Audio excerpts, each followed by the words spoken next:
every so often on the internet, people will go through intense religious psychosis. They'll go through these phases where they believe everybody is out to destroy them and everybody is out for their like Christian Mormon religion, when they are in truly and really are like the biggest like group in the world.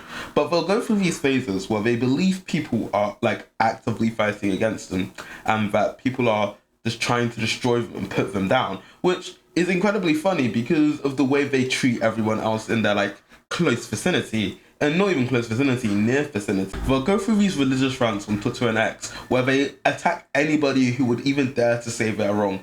You would give them empirical evidence and they would genuinely believe you're trying to like curse them or attack their beliefs. This level of religious psychosis can be seen all over the internet, and today I'm going to be sharing with you one of my, like, not even my favorite examples, but one of the most recent examples, just so I can like help get my point across that these people are crazy and they don't listen to criticism, and the idea that they could either be wrong when they don't even cite their own religious texts right is something they can never imagine. Today we're going to be talking about Samantha Fulhecke. Samantha Fulhecke.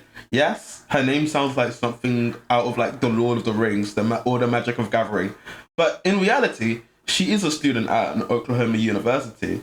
A student at Oklahoma University who apparently doesn't know how to write an essay.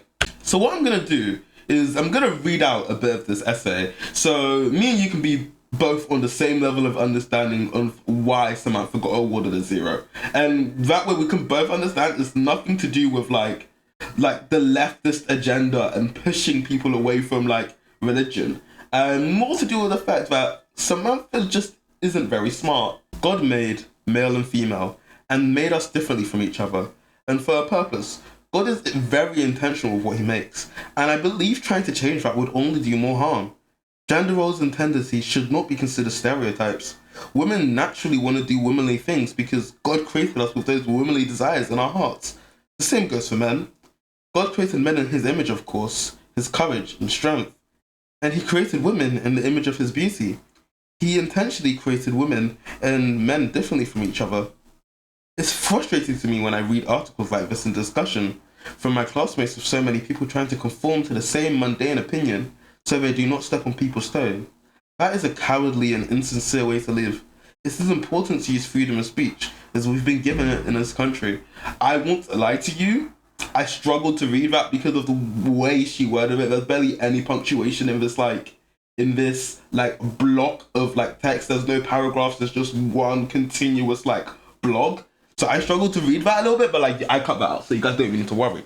But let's get into why she's incredibly just daft, essentially. Remember, this essay was submitted for a course in psychology, right? So this is not a religious discussion, but even then, none of her work cites anywhere in the Bible where like God has said any of these things. There's no specific citation that refers to any of the things that Samantha brings up in her conversation. So it's very much her just saying, oh yeah, the Bible says this, when there's about 7 million different interpretations of the Bible. So we're just meant to assume that Samantha's interpretation is the only correct interpretation. And from my own readings of the Bible when I was very much a young gun, I very much do not remember ever specifying God creating people in separate versions of his beauty, like God creating women in his beauty and men in his strength. I'm pretty sure we're all meant to be created in his image. At least that's what I'm 99% sure the Bible says. Samantha also goes to contradict herself about 17 times in this essay. At the start of the essay, she talks about, oh, it's important to enforce gender norms, but then if you scroll down a bit later, she says, oh, people don't enforce stereotypes, these are just how they are. When literally 5 seconds ago in the same paragraph, while it's all just one paragraph, she says, oh yeah, we need to enforce these stereotypes, but then she says they're not stereotypes. So it's kind of like she can't seem to make up her mind about what this essay is meant to be. If I was to give you a few reasons onto why Samantha has failed her essay, first reason, her essay doesn't stay on topic. It bounces around different points and it doesn't truly explain any of them. 2, her essay doesn't even reach the word count.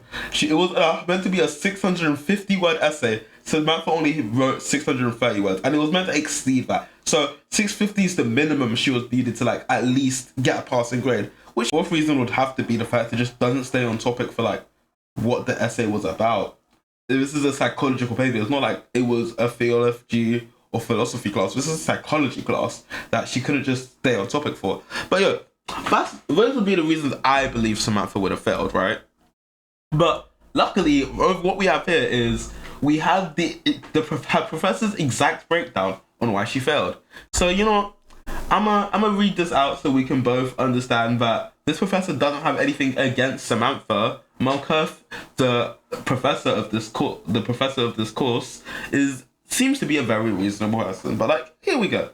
Please note that I'm not deducting points based on because you have certain beliefs, but instead I'm deducting points because or posting a reaction of a paper that doesn't answer the question. It contradicts itself. It uses heavily personal ideology over empirical evidence, and at times it's offences. While you're entitled to your own opinions and beliefs, there's an appropriate time or place to implement them in your reflections. Okay, next particle. While also saying people aren't pressured into expectations, you contradict yourself. There's arguments with religious pressures. Okay, she's basically saying everything that I've said.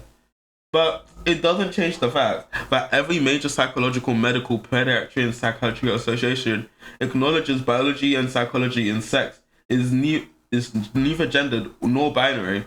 And Samantha basically just says she implores her to use more of her brain and like genuinely read what the essay assigned to her was given.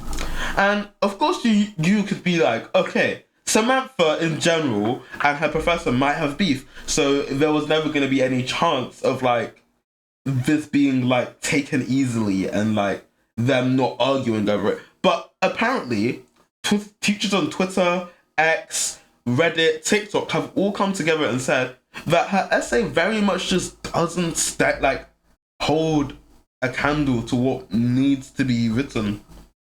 A lecturer in philosophy said, I've had students with religious convictions worrying about being treated unfairly or voicing their views in these essays on topics like abortion. My standard response is to reassure them that the point isn't really the context. As long as they know how to defend and develop an argument, they can get a good mark. But because Samantha can't develop her arguments, she didn't get the mark. And the issue with this is she's gone on X and she's gone to get her teacher suspended on this some sort of psychological rant because she believes that it's some anti-white, anti-Christian, anti-God like biases that have led her to receiving this shit mark, which she rightfully deserves. And it's this constant believing of like they're the little person and they are like the little man and they need to fight back, which is constantly very aggravating to watch online because they prance and preen around as if they are like God's given like grace on the earth, when in reality God would also give this essay a D because it's horrible. It's a horrible essay. But yeah, that's all I really wanted to talk about. See ya.